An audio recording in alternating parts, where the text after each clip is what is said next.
Ah, c'est bon. Bonjour, je m'appelle Patrick Mba et j'aimerais qu'aujourd'hui nous puissions réfléchir sur une question que beaucoup se sont déjà posée. Et cette question un peu surprenante, c'est quel est mon problème au juste? Les gens se sont déjà posé cette question face à certaines situations difficiles dans leur vie. Peut-être des mauvaises habitudes dont ils n'arrivent pas à se débarrasser. Certains sont accros aux jeux vidéo, à l'internet, à l'alcool, à la cigarette ou à la sexualité légitime ou à la pornographie. Les gens se sont déjà posé la question, mais comment est-ce que je peux faire pour m'en sortir? D'autres se sont posé cette question lorsqu'ils se sont retrouvés devant une incapacité à vraiment maximiser et à utiliser leur potentiel, que ce soit au niveau académique et intellectuel, ou au niveau social ou bien professionnel. Il y a des gens qui savent qu'ils pourraient être bien mieux que ce qu'ils sont, mais ils n'y parviennent pas.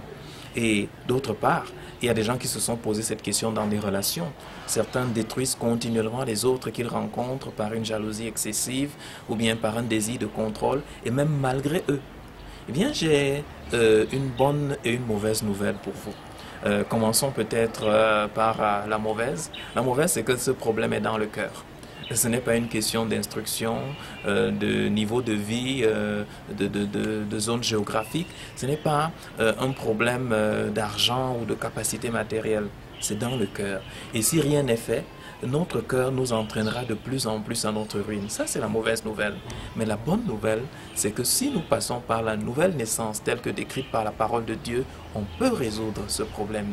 La nouvelle naissance, de quoi s'agit-il? Eh bien, c'est ce qu'a demandé un certain Nicodème, qui était un éminent leader de la classe religieuse juive, à Jésus, pardon, dans Jean au chapitre 3, à partir du verset 1er. Vous pouvez voir dans ce passage que Jésus dit à Nicodème que si, je te l'assure, celui qui ne passe pas par la nouvelle naissance ne peut voir le règne de Dieu.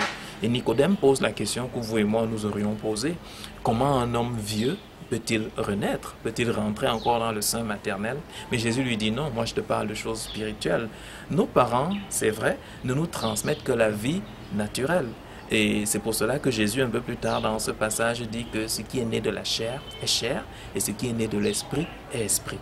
Nous avons reçu de nos parents des gènes, un certain groupe sanguin, une certaine apparence, une certaine taille, même une certaine couleur de peau, ainsi de suite. Nous avons reçu en plus d'eux une manière de faire, de parler, de manger, même une certaine démarche. Pour certains, la ressemblance est tellement frappante. Mais, pire encore, nous avons reçu aussi de nos parents une mauvaise habitude qui s'appelle le péché et qui remonte à Adam et Ève. C'est pour cela que la Bible dit que tous ont péché et sont privés de la gloire de Dieu. Mais il y a de l'espoir. Parce que si nous venons à Christ et que nous lui demandons de prendre le contrôle de notre vie, et si nous reconnaissons d'ailleurs que nous sommes incapables d'atteindre le succès dans tous les points de notre vie, si nous lui disons, Seigneur, je ne m'en sors pas, viens et conduis-moi, il fera de nous cette nouvelle personne dont il a parlé à Nicodème dans Jean au chapitre 3. En fait, j'aimerais vous poser la question, quel est votre problème au juste? Est-ce que vous avez déjà confié votre vie à Christ? Lui avez-vous déjà demandé d'être le maître de votre vie? Eh bien, si ce n'est pas le cas, ne dormez pas ce soir sans lui avoir dit, je ne m'en sors pas.